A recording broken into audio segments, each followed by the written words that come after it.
How do you define the word success?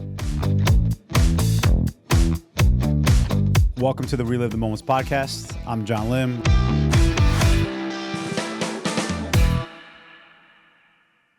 Today's guest is a true legend in the world of real estate. For more than 40 years, he's been shaping skylines and building powerhouse teams. He's held the CEO and chair roles for 4 major public organizations on both the principal and service side. His current project is being the co-lead for a $200 million residential project in Florida. But what truly defines Mitch is his commitment to people and community. He's a longtime leader for the Urban Land Institute, shaping the future of cities and talents alike. He serves on 7 nonprofit boards, including New York City Police Foundation, the Dreyfoos School of Arts Foundation, and the national committees for both the AJC and American Friends of Rabin Hospital. He doesn't just sit on boards. He actually mentors the next generation, from overseeing nonprofit leadership groups to speaking regularly at NYPD's Commanders College. And outside of all of that and the boardroom, he still brings the same energy and passion to the basketball court, providing leadership and competitiveness through deep connections with everybody he passes. Get ready to hear the insights and stories from one of the most well-respected voices in the real estate industry and my dear friend, Mitch Rudin. So welcome, Mitch, to the podcast. John, great to be here, and you and your son Sebastian left me with a great memory.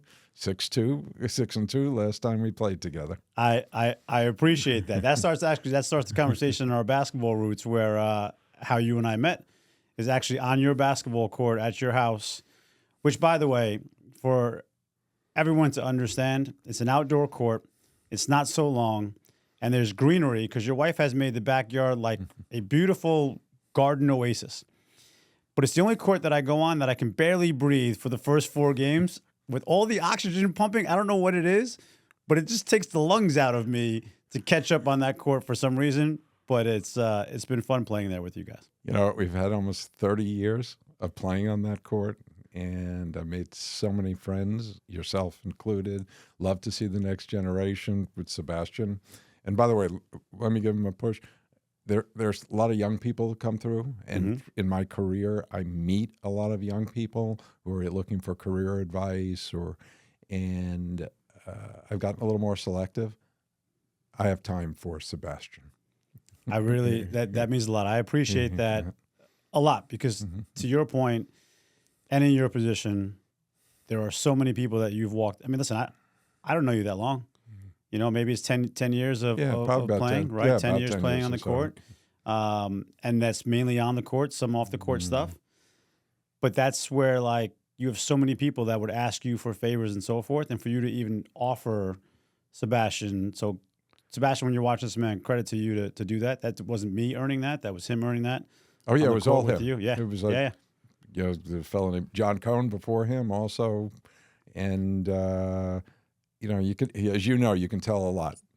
You can. On the court, and I think I'm on lists now of 250 people or so between Westchester and the Hamptons, and your game that you play predominantly in, our game, we've narrowed it down. So, you know, we run by the no asshole rule. Yeah.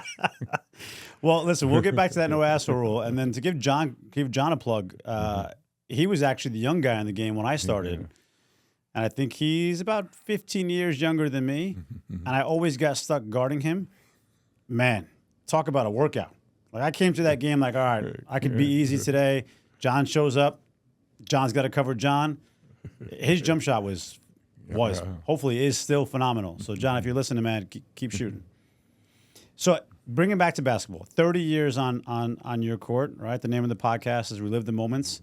Pick a moment in all those 30 years, and I know it's hard, especially because that court's been in the Wall Street Journal. We've been able to play in that case. It's been featured. But let's relive a moment that you could think of that was one of the most memorable moments on your court. I think probably, and it wasn't one moment in particular, is when I started to play with Ben, our second son. And people always say, they'd say like, well, when did he start to beat you? And because he went on, he had a much better career and was clearly much better. And I knew that he was going to be better than I ever was about 11 or 12. but I never put any sort of pressure on him. And I always just say, hey, he's a point guard. I always played with him. I never wanted to play against him. But it was those moments, probably as much as I remember. And then collectively, all the friends we've made through clearly at this point, the generations of people who have come through that court, and the friendships that have been maintained.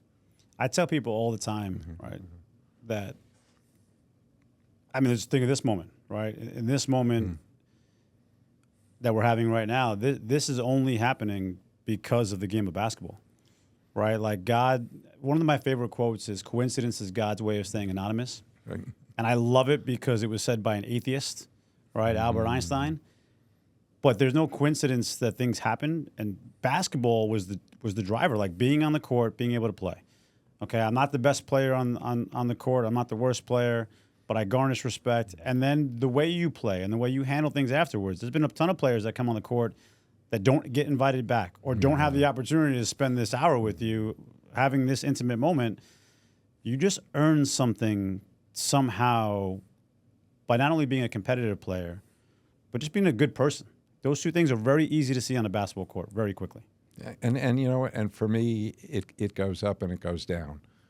When I moved into New York, I found a great playground nearby, and on that day I met somebody who was older, still plays today. He is celebrating his 90th birthday. Shut up. 90? In October. But he's a great guy. Fortunately, we can't make the birthday party. I have a series of friends who have stopped playing, who I've stayed friendly with. And now, being friendly with Ben and you and others of your generation, keeps me young, keeps me informed, keeps me relevant, and just constantly motivates me that I can get out there. And listen, it's interesting because you're 72? Yes. Right? Okay. So you're 72, I'm 47. The guy you're playing still with is about to turn 90. It's a testament where people think like, okay, you know what? Just because the person's older, you could just blow past them. You're not one of those guys. Like on the court, it's not like, okay, just leave that guy open. There's much younger guys that I play with that I'm like, let him have the jump shot. It doesn't make a difference. I'm coming for the rebound. I'm already thinking of the offensive play happening because you know it's going to miss. You are the bank. Okay, your bank shot is 90% going in every time you put it up. To me, it was always, and this goes back to the playground, and I know you're a city kid, so you know about it. Only one thing mattered: staying on the court. Right? It's lost art, right? It's not. That's not. It's a lost art. You don't hear it anymore. No. It used to be, it would be like, I got next, and I'm going to choose those four guys, not the four who were waiting. Whatever you did to stay on the court, and then when you got on the court, yeah. And part of it was a number of years ago, like when our kids were, I don't know, high school. I set up a series of rules, Pop's rules, I called them. And one of them, which they repeat all the time, was be first. So I have one surfer, one basketball player, was first wave, so you're not caught up in a heavy lineup, first game.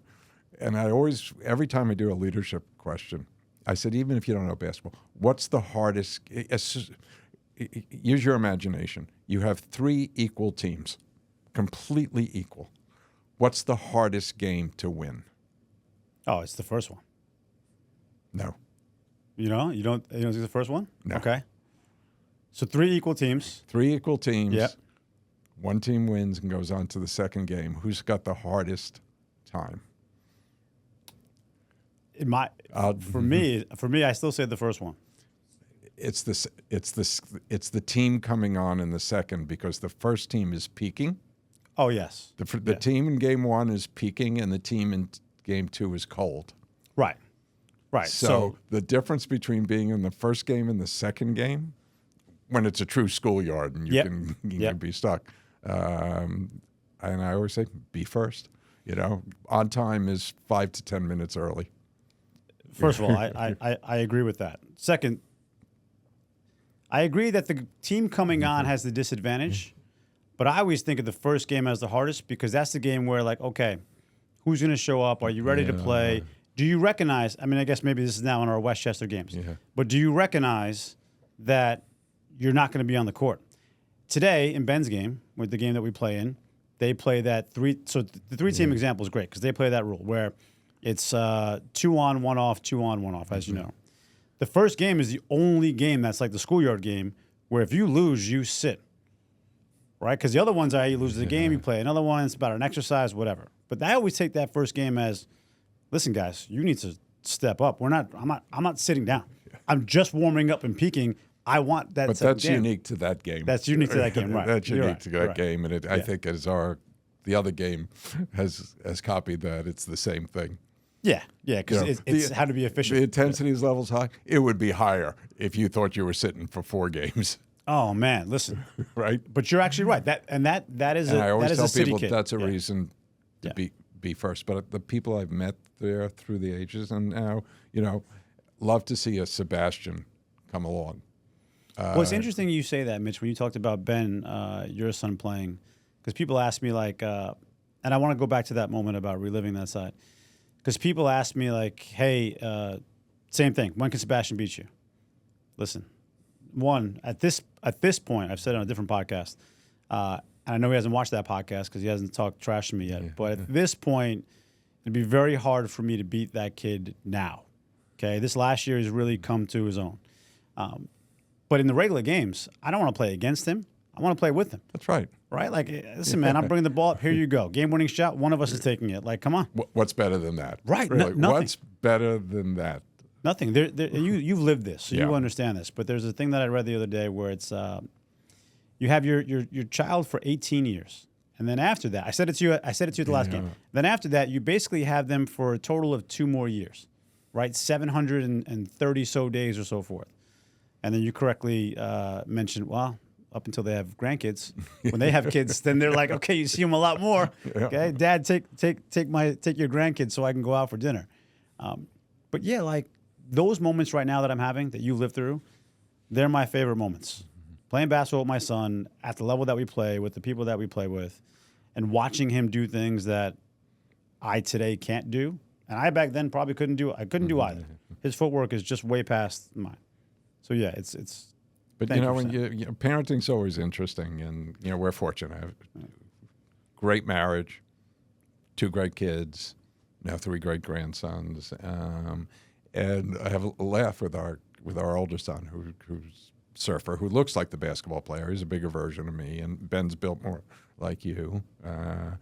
And his son has an absolute, who you've met, I think, my grandson who's come and played at court, who's 9, has an absolute passion for basketball. So my son, he says, Dad, now I know what it was like all that time you spent on the beach watching me surf, or even for those 3 years I played ultimate, because I know you didn't really think ultimate was a sport. And I said, Scott, you loved it. Yeah. And you brought competitiveness to both. And I still love watching you surf. And it wasn't like I liked watching Ben play basketball more than I liked watching you surf. Each was your passion. Each of you achieved the top level that you were capable of achieving. And I was enormously proud of what you each did.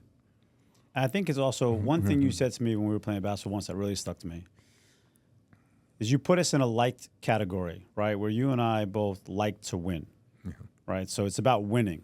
Most of the ones like, all right, who's taking the last shot, or how many 3-pointers you hit today, or I was on fire today, where even coming in, we talked about 6 and 2, right? We talked about winning. So the enjoyment of watching others compete, whether they're your sons or daughters or others, just good competition, is a big difference because you are a competitive person. You've gained tremendous success, but you're a team player, right? You care about the name on the front of the jersey more than the name on the back, which I want to get to how you got there. But that's had to help you throughout your entire career to be as successful as you are now, I could imagine. Yeah, it was always, whether it was sports or business, it was always about the success of the organization, the success of the team. And I remember when I departed, and sometimes I laugh now because I figured when I started working and I started at a law firm, I'd be retiring as a lawyer, and now I look like someone who can't hold a job. But when I departed, actually Ben's firm, I wrote a note and I said my proudest moment was not about the financial accomplishments being part of how the stock was able to, running a large division, helping the stock move. It was the number of people who got promoted, the number of people who advanced, the fact that I felt comfortable leaving that team because I was able to build a successor organization. And at my most recent firm, that was what I had two roles. You could call it what you want, and of course you have financial hurdles you have to meet. But in my mind, my role was two things: accelerate the integration of the company, which hadn't taken place, which required cultural change, which not everyone was ready for, and in part because I was the fourth white guy on a 4 white guy leadership team, and when I left, it was a 9-person management team that was 5 of 9 diverse, and the number 2 and the number 3 positions were still held by women. And now, a year and a half later, that team's in place, so I did my job. But it was the same type of thing, building a successor organization. So how do you pull that off? How do you go from being a 4th white guy on let's take a step back, because your industry, the commercial real estate industry, is very competitive, very cutthroat, not team-oriented at all, right? Most of the people there that I know, you basically eat what you kill. Most of the organizations eat what you kill. The successful ones haven't gone through that. So you have to live all that case. And at the end, you go from what seems to be a good old boys club, mainly, 4 white guys on this side, to now you have 9 people, 5 diverse, women holding leadership role. Like, how do you pull that off? You know what? It just like when you go on a basketball court, you're not going to lose. I just entered this. I wasn't going to lose. And I didn't really care who stood in front of me. I knew it was the right thing to do. I went out and found the right people, and I supported them in a way. And I think, look, I understand. Look, I'm on the older side, particularly playing in your game. But do I add value? Because you said it's not so much. It's that I know how to get to the ball to you or the others who can score where they want it. Yeah. You're one of the most intelligent players in the court, and you add value. And I've been able to do the same thing on the business side. And I care, there are a whole, whether it's level 5 leadership, they talk about it. But I needed help at a point. So I started to move into a leadership role in my 40s. And you're right, our business is uniquely challenging because of the nature of how compensation is for so many people. So I looked around. I had a lot of people I had learned from. I had a lot of people, selective role models, and I'll come back to that. But I also realized that I was not going to find the level of leadership I needed within our organization that would help me learn. So I looked around, and I went to a program at Harvard called Leading Professional Service Firms. And it was half people in the financial service industries, so large financial service firms, 25% lawyers, and then a mix of us. and a funny... The misfits. The misfits. And a funny bit of... There were 2 funny coincidences. One, there was only one other real estate person, and it turns out he was from Savills, who I'd never heard. And when I chased him down many, many years later, it turns out he ran the agricultural business for Savills up in the northern part of Great Britain. And the other is that we were all of an age where we were walking around saying, uh-oh, the kids are in charge. We were late 40s, 50. Many of us were replacing the people whose name were on the door, who were iconic leaders who who had gotten to the firm to the point it was. And you had a bunch of 50-year-olds saying, uh-oh, the kids are in charge. What are we going to do now? But I learned a lot. Yeah. And to this day, I still use 3 of the case studies from Harvard. I use some of the charts still that I learned at this program 25, 30 years ago. And always keep, it's always about keeping learning. Yeah, always growing. If you're not growing, you're dying. Yeah, if you're not growing, and it's not a function of age. I know one of the questions, people have talked about is, you talk about a personal board of directors, and I think mentorship is great, but it's really hard because you need not only do you need the mentee, is you need a mentor, and most people are not great mentors, are not willing to give the time to it.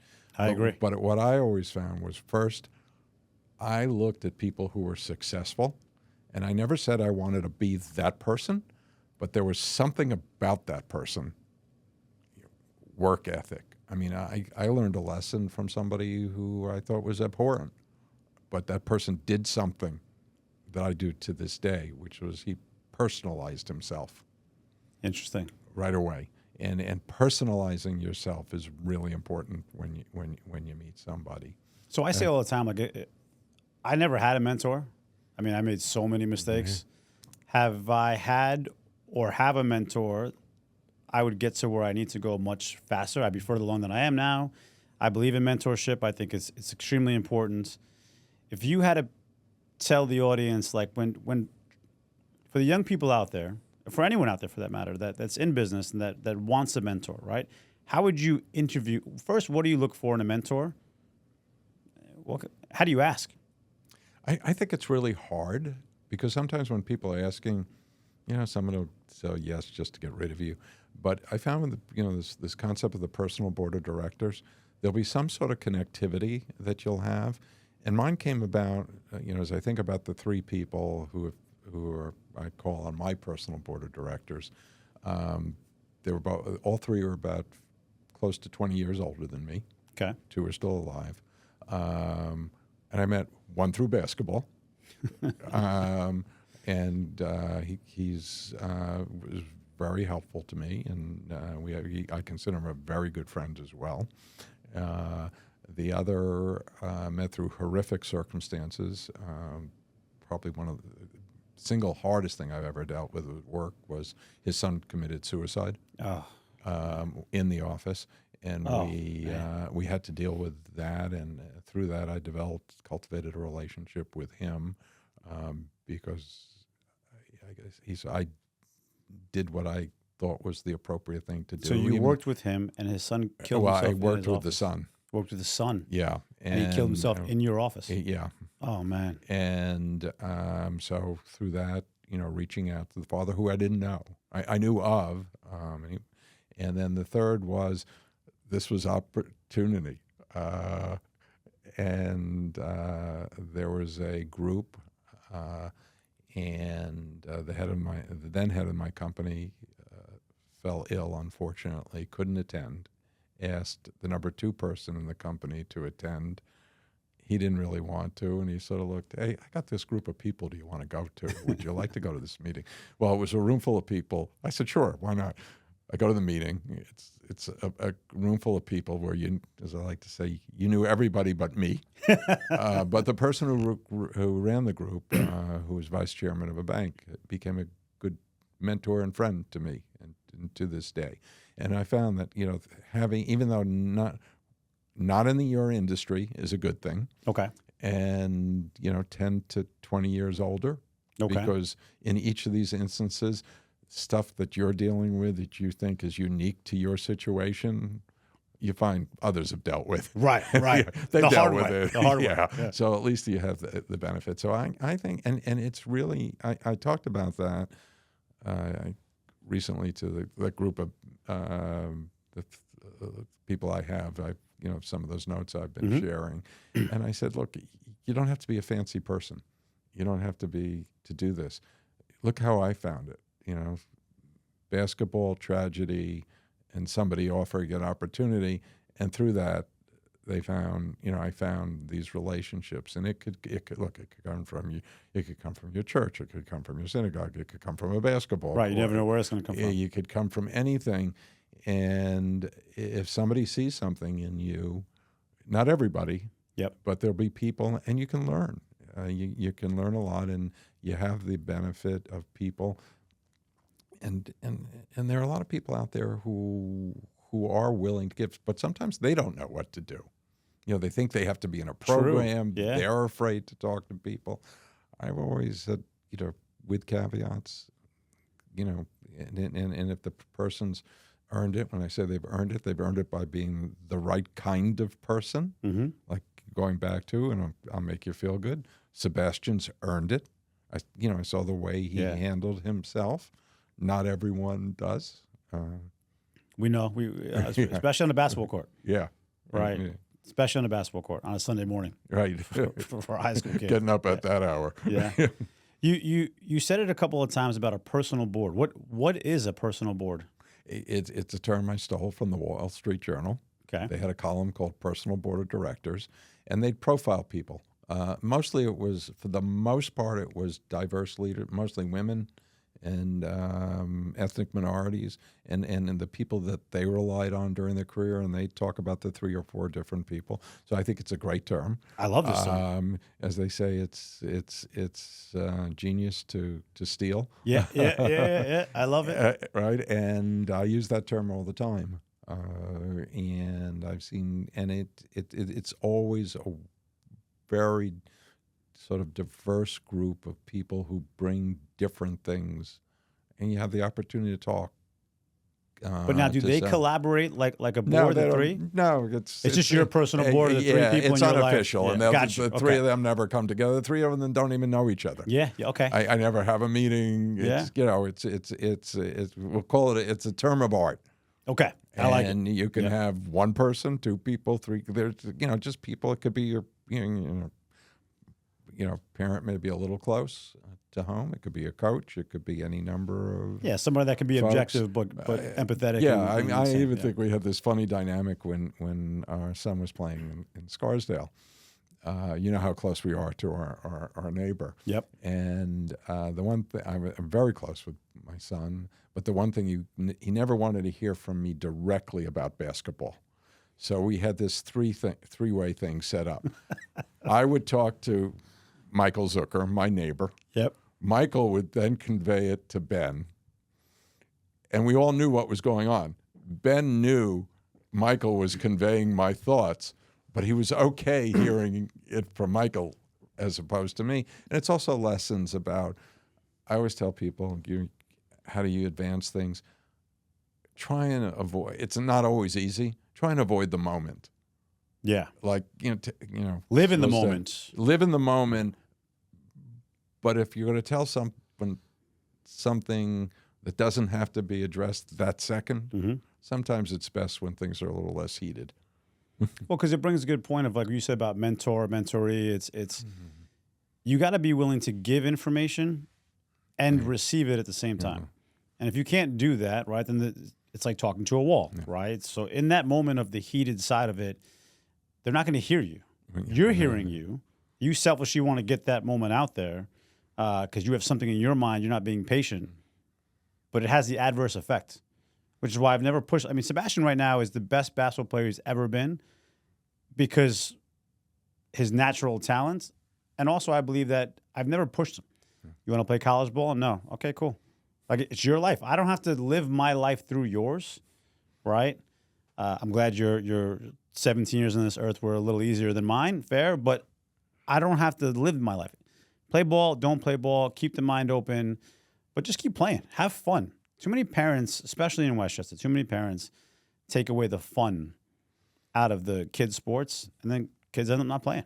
You remember the lines that stay with you? I remember when Ben finished his college career. He came to me, he says, "Thanks for not being that dad that put lights on the court and made me go out there."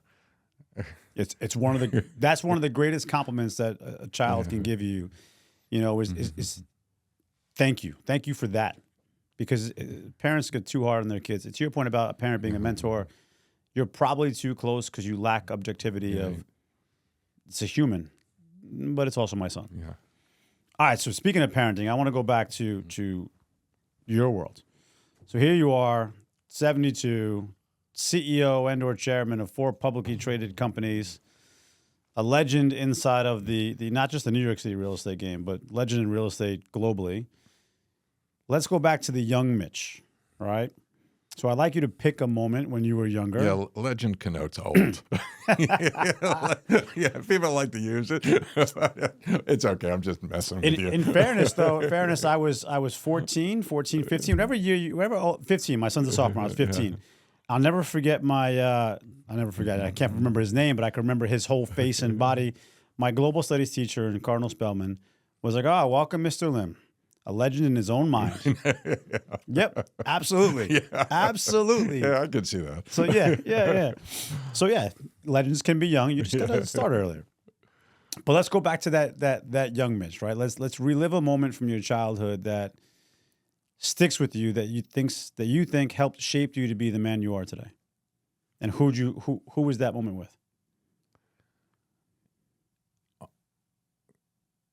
There are a few, but I was not a good athlete, and a lot of my success on the court is driven by determination and being a good team, as opposed to be singularly skilled. I'm not singularly skilled.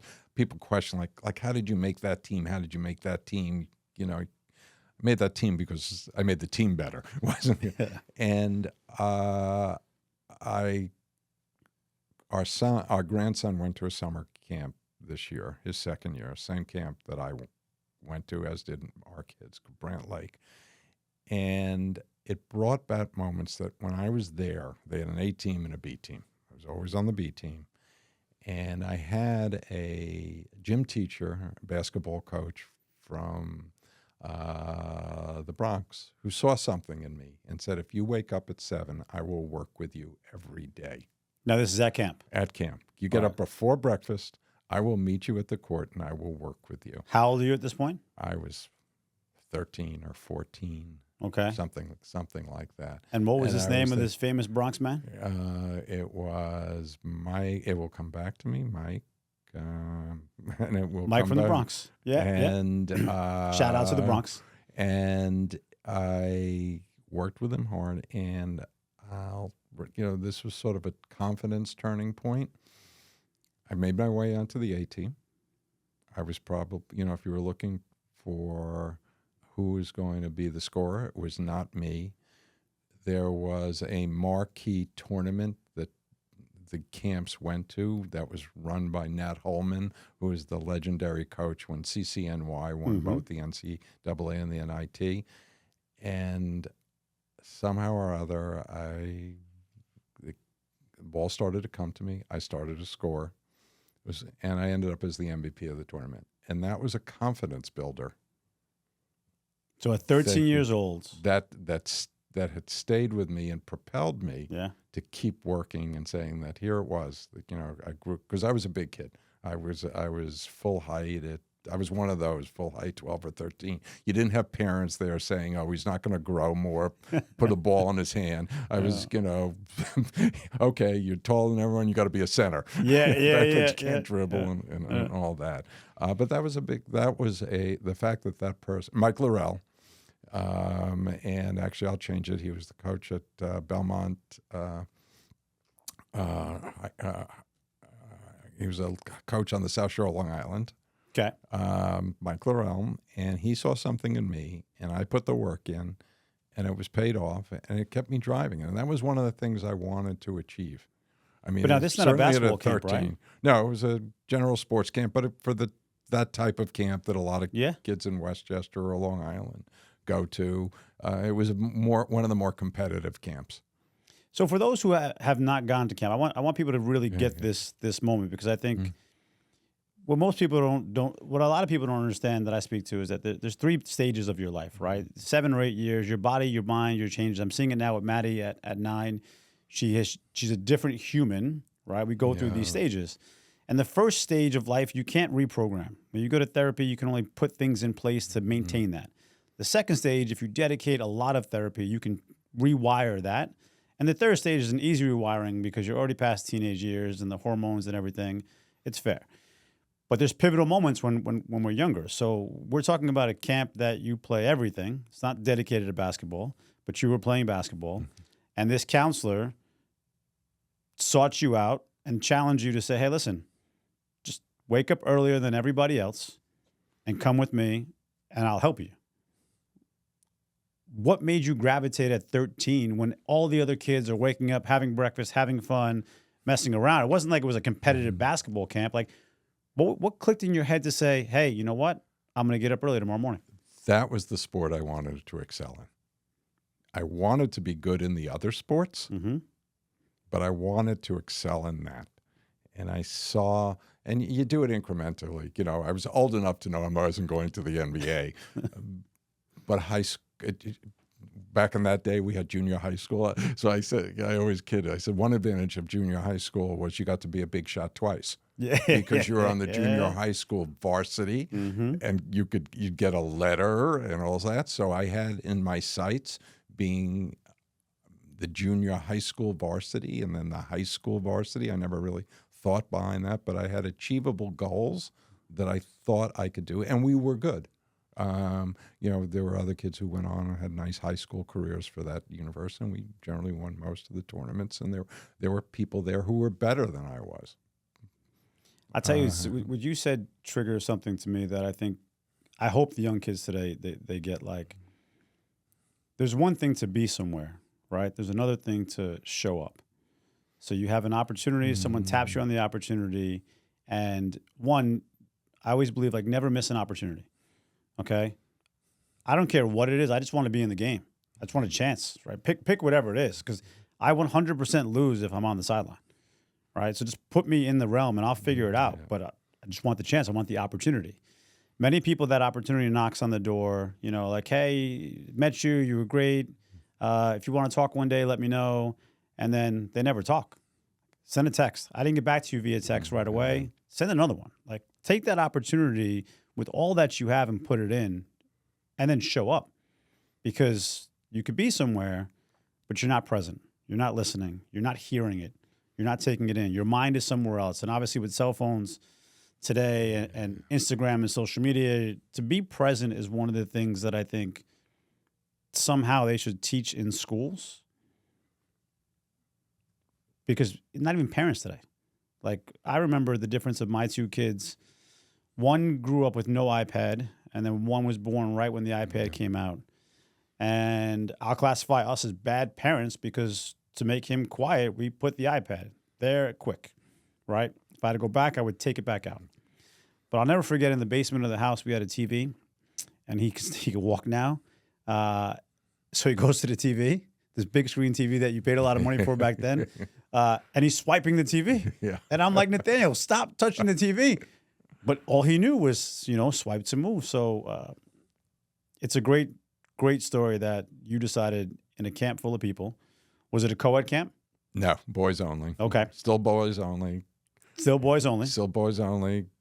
108 years in the same family. Wow. If I didn't mention, it's Brant Lake. Wow. 108 years. 108 years. Fourth generation, just stepping in to run it. And where's the camp? It's just to the north of Lake George. Okay.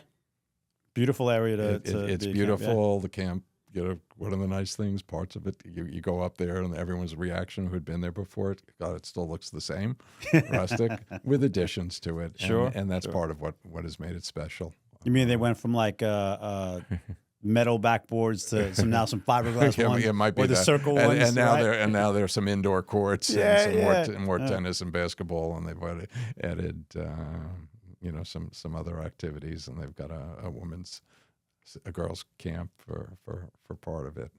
Well, I love that story because, again, I think for young kids, and shout out to Mike, because most of the time, to your point about mentors, people don't show up, right? I think we all crave some help sometime, and when you need it, usually there's no one there to help you. When you don't need it, that someone's there to say, hey, if you show up early, I'll work with you. And because you don't need it, you don't take it, and you miss that opportunity, and then people don't realize how much that can shape your life. And also, I don't envy this generation. There are unique challenges. What's happening with AI is adding another dimension of complexity to it, and social media, and what you were saying before about, it's not just the kids on the devices, it's the parents, it's the grandparents. We're all guilty of it, Yeah. myself too, what kind of messaging it is. But the one advantage, if you're willing to really work hard, is in my day, and likely in your day, everybody was competing. Yeah. Today, there are a lot of people who are not competing. No. You're in school, they've decided to go on a different path. they've decided, there's so many, unfortunately, articles about it that they're, frustrated about what their opportunities are. They want to be, not everyone can be an entrepreneur. Not everyone can make the best donut. So the percentage of your peers that you're truly competing with is less. If you can totally convey that is. message. Right. Between COVID happening, Yeah. right, between the shutdown, then the job boom and the overpayment of people, and the job came easy, and all of a sudden you're coming out of college making all this money, to now we are fighting very hard to replace you. We talked about it earlier, where you have a company like Salesforce, right? They're publicly saying we're looking to replace as many humans as we can. You got the CEO of Anthropic, which is Claude, saying that all of you coders out there, we are going to code better than you, and we're coming at you, right? Sam Altman, who is one of the most interesting humans to me at the moment, recently said on a podcast, and he says it he's a fascinating person to watch, because I'm a big believer in watching the human, right? If I ever had a talent, I'm a man of few talents, I'd say reading humans, their body language, what they say, what they don't say, all of that. Sam Altman said on a podcast recently that something to the effect of, one day, what if the president of the United States just listened to AI because AI knew better than the president of the United States? And what he didn't say that I felt was like, why do we need a president? Why wouldn't we just have my open AI and the AI answer everything, because they'll know more? And it's a really scary thing if you're not embracing it. Right? If you embrace it, it's a tool. Stay competitive. I want to do a better job than the guy next to me. Okay, use the tools. I have zero fear of AI when people are using the tools. I have a total fear of the combination, as you mentioned, between COVID, shutdown, overpayment. It came easy for you, so you think it should be this way. And now the world is completely flipped around and say, hey, listen, not only am I not going to pay you $100,000 salary coming out of college, I'm not going to hire you, because your career that you went, your degree is useless. And now you got to go back and figure it out. I mean, a positive sign, law school applications are up. Yeah. I mean, people look at it, they said, well, you left. I said, I went to law school fully expecting to join a law firm and end my career there. Circumstances intervened 7 years into my practice, where I was recruited to something into the real estate industry. But I left for opportunity, not because of dissatisfaction. It's a great career. It's nice to see people who are deciding they're going to suck it up, work really hard for 3 years of school, put 5, 7, 9 years, whatever it is, to to become a partner, and have great lives for themselves, as opposed to saying, we're going to find a really easy way. Because, there are people, there's that infinitesimal percentage of folks who go on to make great fortunes in the entrepreneur, but there's so many more who don't succeed. Yeah. And then there's the other challenge for this group is those looking at those who have these unique financial skills, who do so well, and whether it's private equity or joining one of the big financial houses.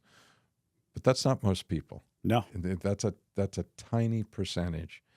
And showing up the right way, working really hard, doing well in school, starting on a career and devoting yourself to it, it's not so bad. Worked out pretty well for us. It's not so bad at all. So I want you to think about your mentorship skills. For all the people watching today that are not, for the young kids, if you had to mentor this generation, right, knowing what we just talked about of the positive negatives of AI and the positive negatives of COVID and laziness and everything else we want to throw in there, whatever adjective, what would be a mentor thing that you would say to the entire generation that they can take away? That's a big challenge. I always. Well, we're not here to give you a small challenge. I mean, come on. I always talk to people about thinking about their lives, what it wants to look at 3 years, 5 years out, And so it depends where you are. If you're 25, what that may look like versus a 13-year-old who's, wants to be a better basketball player. So I think it's really looking out there and trying to achieve, understanding the importance of family, and also knowing that families look different, Yeah. but still understanding the importance and what that means. And as you think about your future, doing those things that enhance what will be your family life. I think, to me, that's the most important thing. And that's not just about making more money. It's creating a stable environment.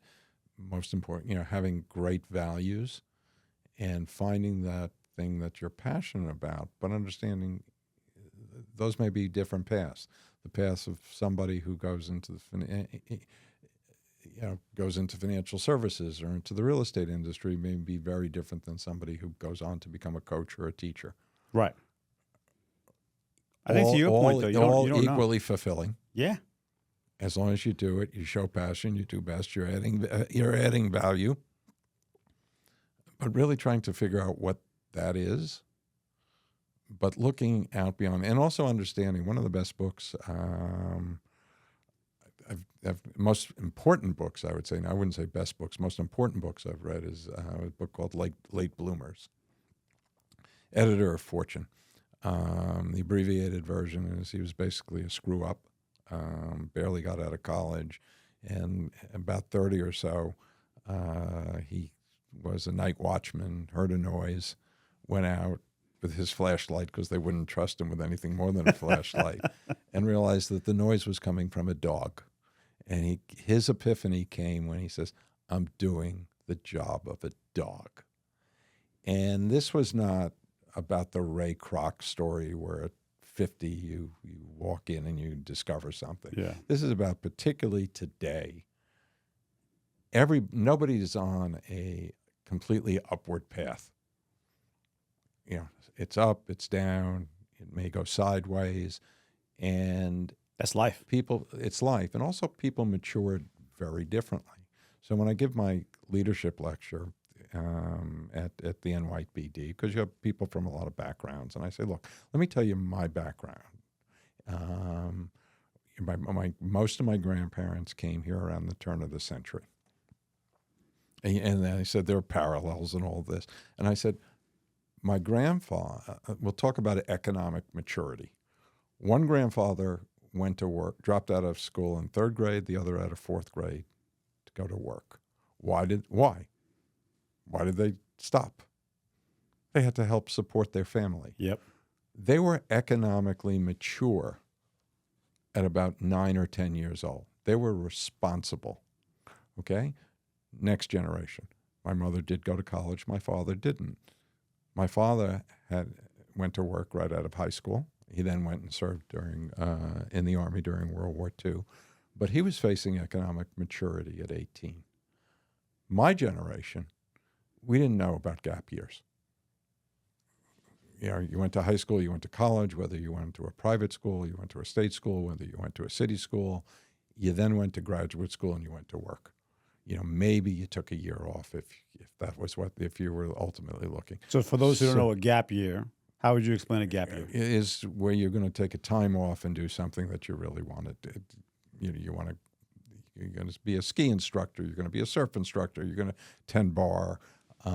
Before you jump into your career. Before you jump into your career. And there's no value judgment in it. Yeah. But I was responsible for myself at 24. So already 11 years older than my grandparents. Yeah.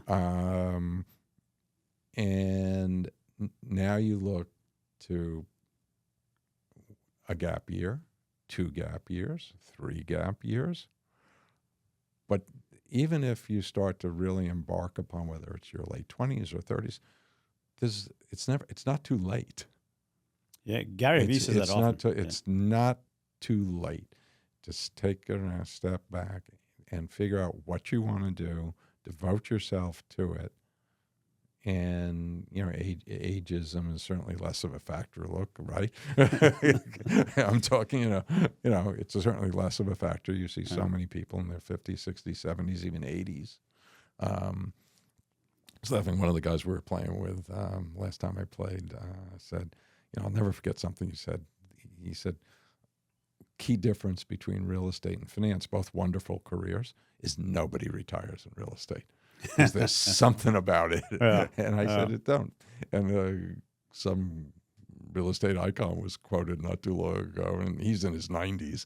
And it's not about getting a bigger boat or a bigger private jet. He said, it's best career ever. You can do it till you croak. Right. You can. I mean, literally, it's always there. It's always there. Always going to be there in some kind of fashion. Yeah. But I like what you said about it's never too late. I mean, listen, I'm 47, right? I'm basically starting over again. You think about like, okay, sequel. What's after a sequel? What's like the third? When you have a movie that's like trilogy, and what's 4? Let's just skip to 10, Claudia. Like, what's 10? Whatever it is, right? I'm on like round 10. Okay, it's like round 10 of a heavyweight fight. Just got a strong chin. But yeah, like you don't know when you have to change. You don't know when it's going to come. For me, I've built life on necessity.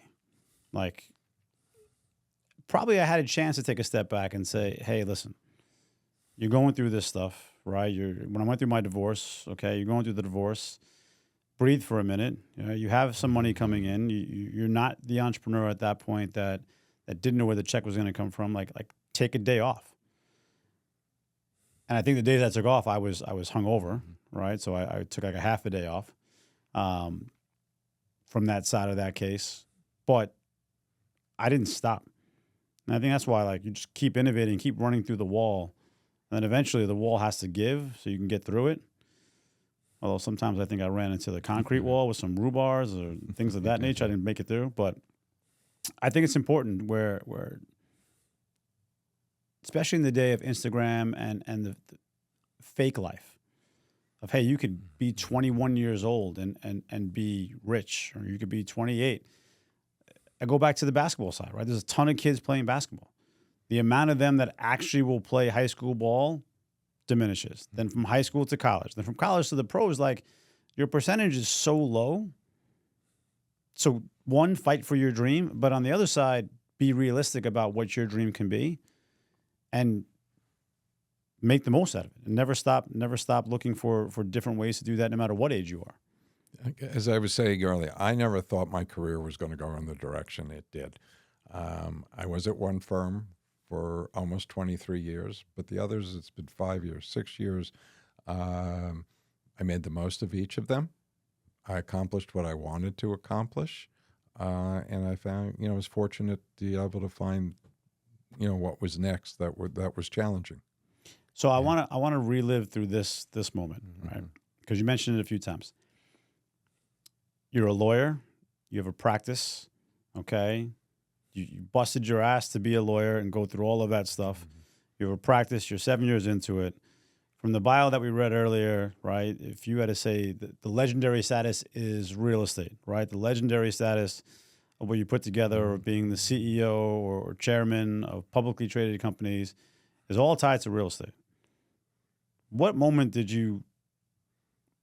was the moment? Let's relive the moment where you went from a 7-year practicing lawyer in your own firm to be a legend in real estate.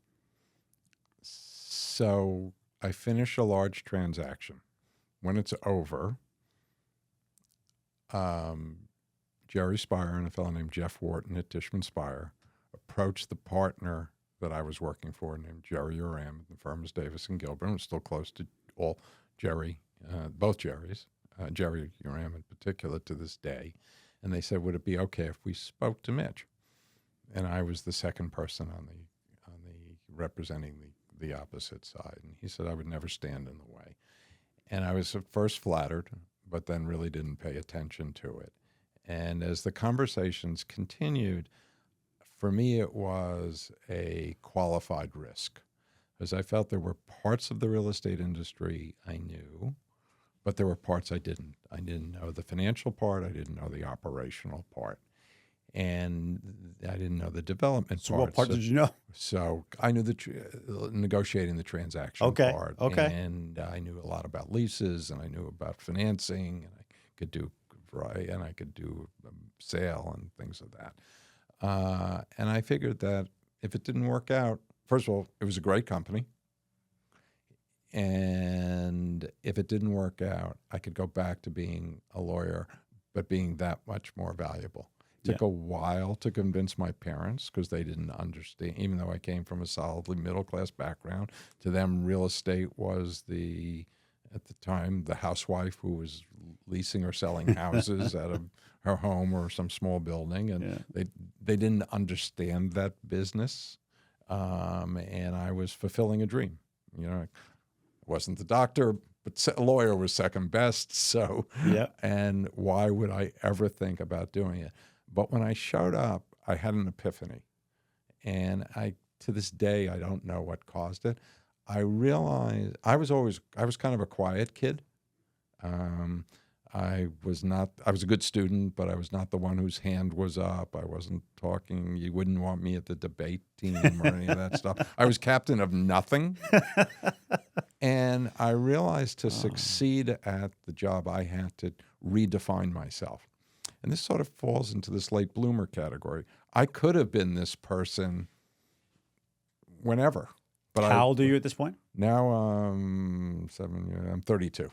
32 years old, okay. And I realize I have to change myself if I'm really going to succeed. And that I have to get out of this shell that now I was always a hard worker. I understood that stuff. And I figured the first two things, I said, look, what am I going to do? I look around, I find two organizations. And I decide I'm going to join these organizations, and I am going to get to a leadership role in each one faster than anyone else ever did. Now, the first thing was a group called Young Men's and Women's Real Estate Association, well known in New York City. Okay. To its credit, one of the first organizations that added a W into its official name. And you had to be in the industry for 5 years. So the first thing to become a member, the first thing I did, I had to convince them that 7 years as a real estate lawyer was at least equivalent to being 5 years in the real estate. Hence the negotiations. Yeah, that was that. And then I went on to become the chair of the organization within, 3 or 4 years of joining it. I figured out the path to get there. And then I realized I wanted to expand my reputation and exposure nationally, and there's one of the leading real estate organization, probably the leading real estate organization is Urban Lands Institute. Same thing, you had to be in the industry a certain number of years, so same cell, 7 years as a lawyer is the equivalent of whatever. And then I said, okay, I'm looking around, what do you need to do? And the key step was, how do you become a council chair, it was called. And as quickly I became like a council treasurer and then a vice chair, and I gave time. And people, when they think, I'm sure we'll come to it about philanthropy. Yeah.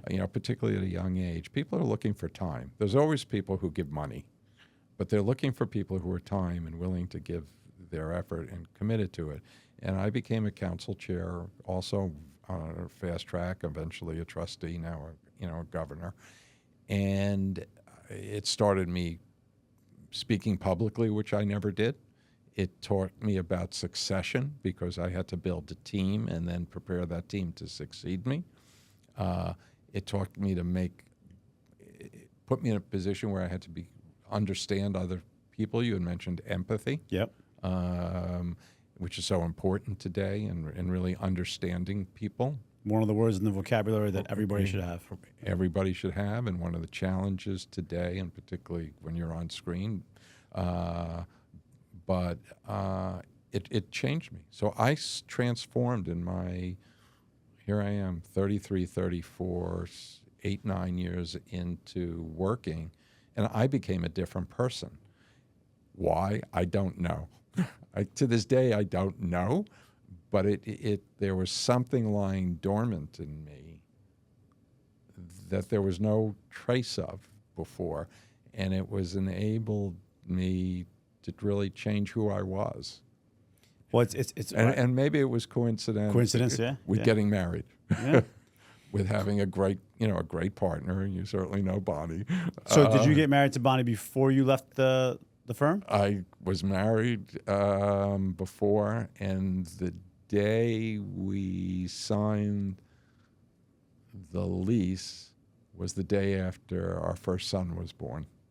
So it's always easy to remember that day. Yeah. Yeah.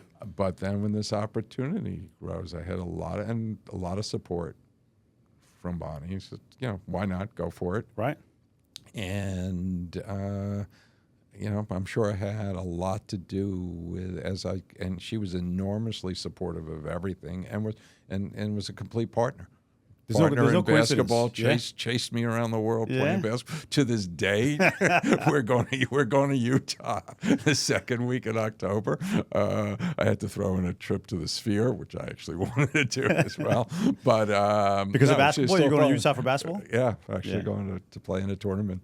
Yeah, and that as you think about it, that was really the change, because people now today or 20 years ago, I speak all the time, I lecture all the time.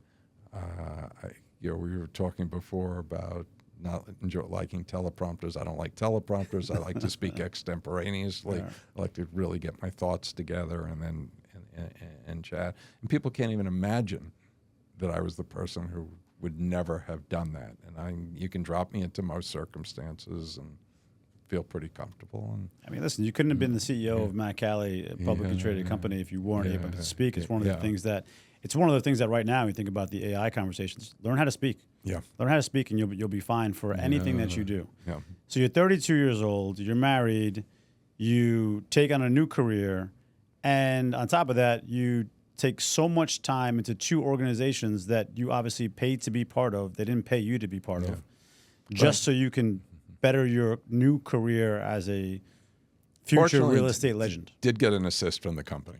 So okay, they helped out a little bit. They agreed, so they at least paid. But still, one thing you said, and then I want to move on to more current day of life. But one thing you said that I think people don't value as much is time.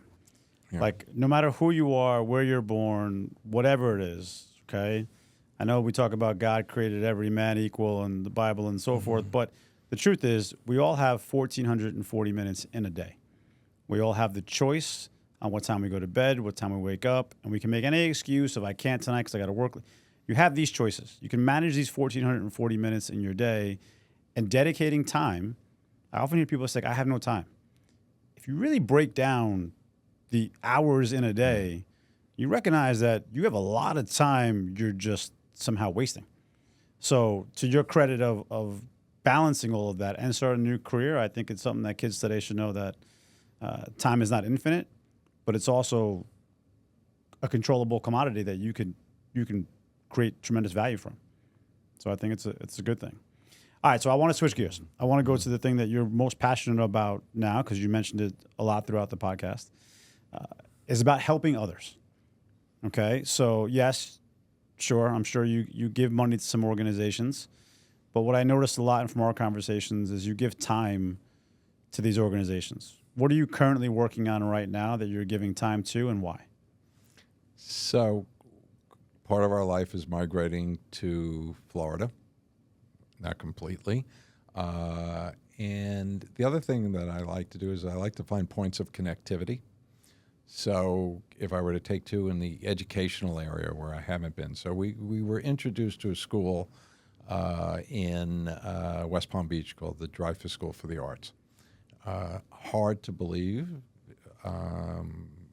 number one rank, not hard to believe how little known it is, but it is the number one ranked high school in Palm Beach County, the 10th in Florida, the 91st in the United States. And with 52% of the students come from families below the poverty line, and they have 100% graduation rate. Wow. You would think everyone would know about the school. Yeah. So we were introduced to it. So we've been putting a fair amount of time to that.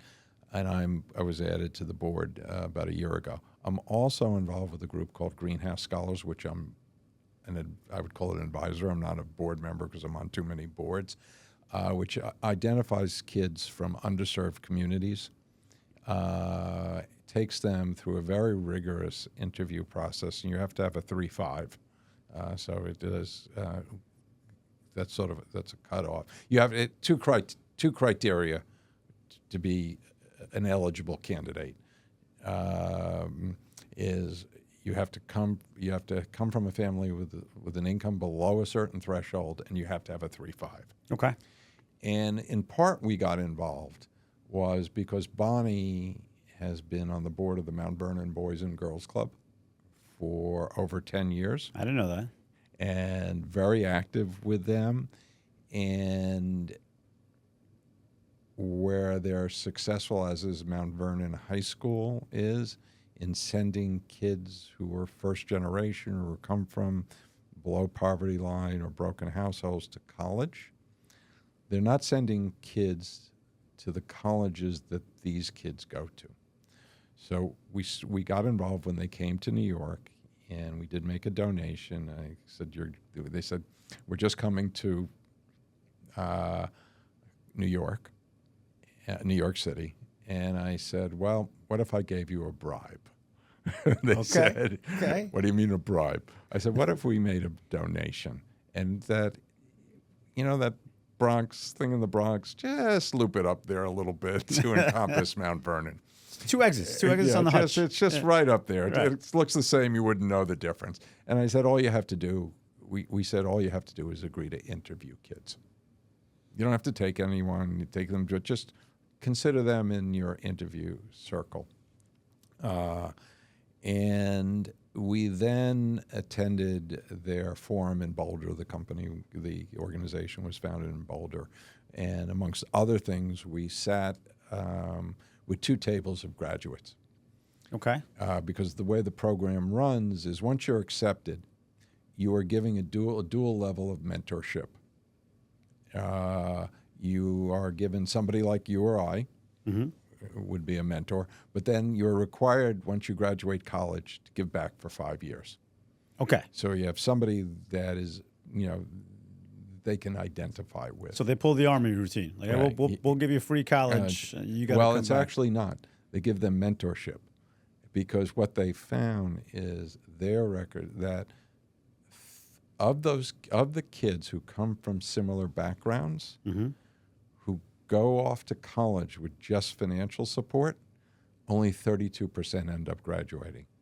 Where kids who come through this program, which is not about the money, because all these kids are getting money from other sources. Yep. They provide what they call last mile money if they need some help. Their graduation rate is 93%. Now, do they go to the school together, or No, just you provide. You go to wherever you may go: Stanford, Harvard, Amherst, you're just in the program Middlebury, together? But you're in the program together. You find opportunities to get together, and you have a formalized dual mentorship program set up.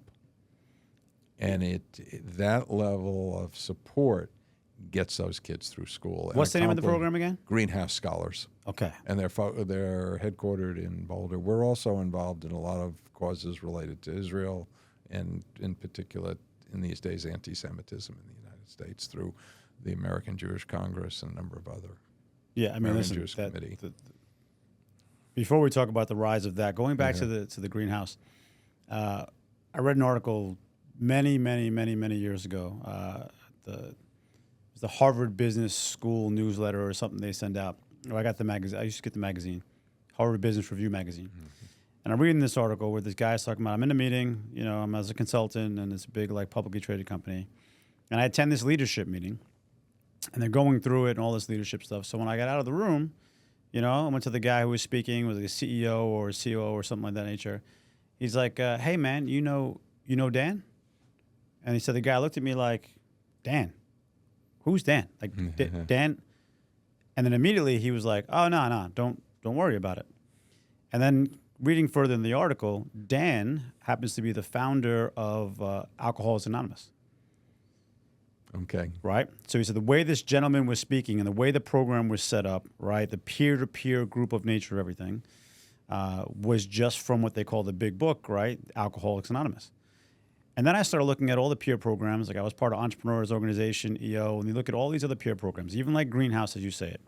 Reminds me of that article because insanely, Alcoholics Anonymous is the driver, the core, original source of almost every peer-to-peer program. If you take a peer-to-peer program, to your point of like, hey, we both have 3.5s, our parents both make this much money, and we're going to colleges across the country, somehow we're staying together. Dan, which I don't know Dan's last name, but what he recognized to build Alcoholics Anonymous was the key wasn't about you wanted to get better or you wanted more help. It was peer-to-peer. Like, I can talk to you and you automatically, I don't have to explain, man, like, hey, it's easy for you because your parents are together and they made $300,000. Yeah. No, I don't have to explain it. We automatically have that level. Like basketball, right? Automatically understand. So it's fascinating to me that one, they don't get enough credit. I mean, obviously, Alcoholics Anonymous now is like, okay, you're negative if you're in the program, but the program itself has been instrumental in creating for the last 100 years. I think it was like 1913 or around the 20s where they came up with it. So 100 years later, it's still doing things like Greenhouse or EO or YPO, or these organizations that put the same like-minded, not like-minded people, but the same people in the same situation. So you can have a like-minded conversation. And it's so much more comfortable. Yeah. You know, take a kid from a minority who went to a school that was not diverse, and all of a sudden they're at Dartmouth, and the roommate says, okay, I have to know my tail number because we're flying to Vail. The kid's not going to feel comfortable asking you or me what's a Vail and what's a tail number. Right. Right, exactly. Right? Yeah. But somebody who's recently had a similar experience, you can put that question to in a very comfortable way. And as you said, you find that comfort that comes knowing that you're not the first. It's so true. Somebody has gone down that path before and gone down the path successfully. I preach vulnerability equals power. And I've said it a lot in the podcast, and we talk about like an easy example for people to understand is the 8 Mile movie at the end where he does the rapping against the last guy to win. And he basically tells him everything you're going to say about me. Right? He ends the actual rap with, okay, here, tell these people something they don't know about me.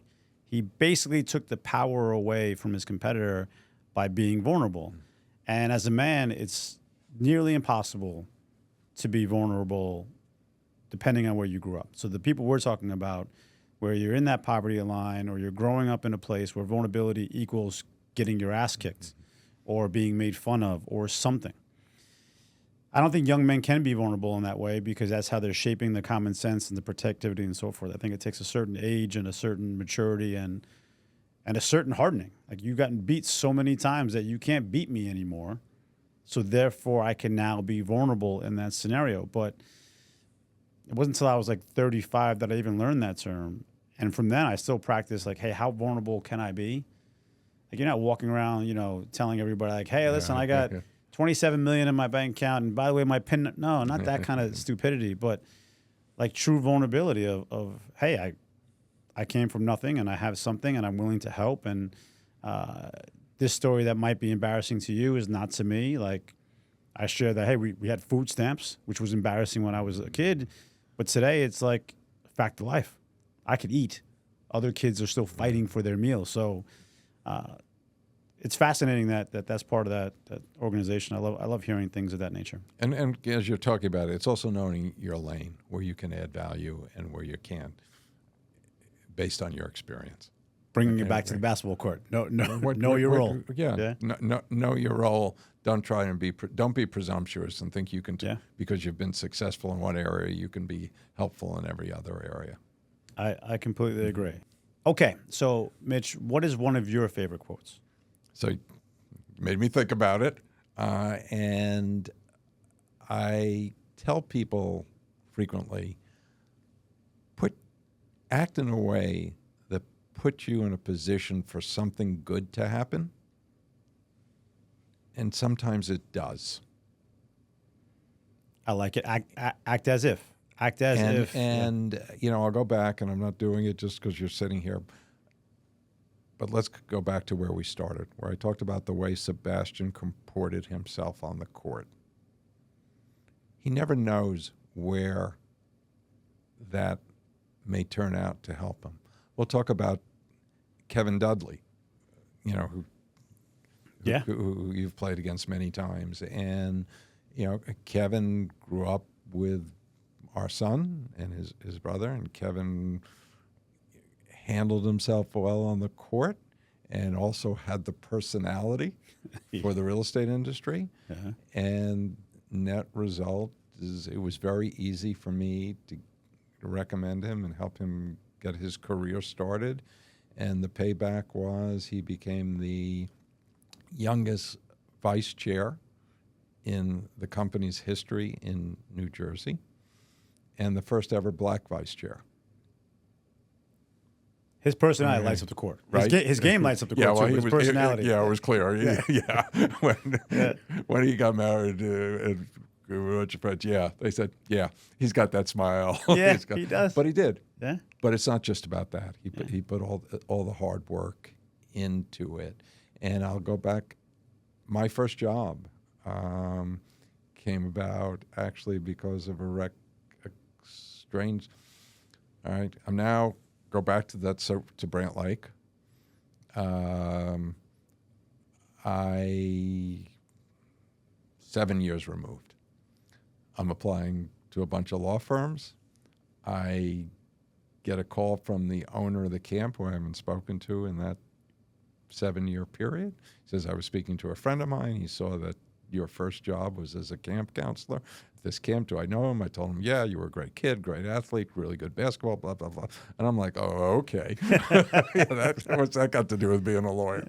But anyway, long story short, I ended up at that firm. I called that guy, the partner, and I went through this whole litany about me, but it was based on me as a 13 or a 14-year-old. But whatever it was, I did the right thing. So when the opportunity came up, and I think those opportunities come, if you handle yourself in the right way, and that doesn't mean you're any less competitive, you're any less tough, or you don't try hard, you don't try and you don't try and win all the time, you show yourself in a certain way, good things can happen. And I tell people that all the time.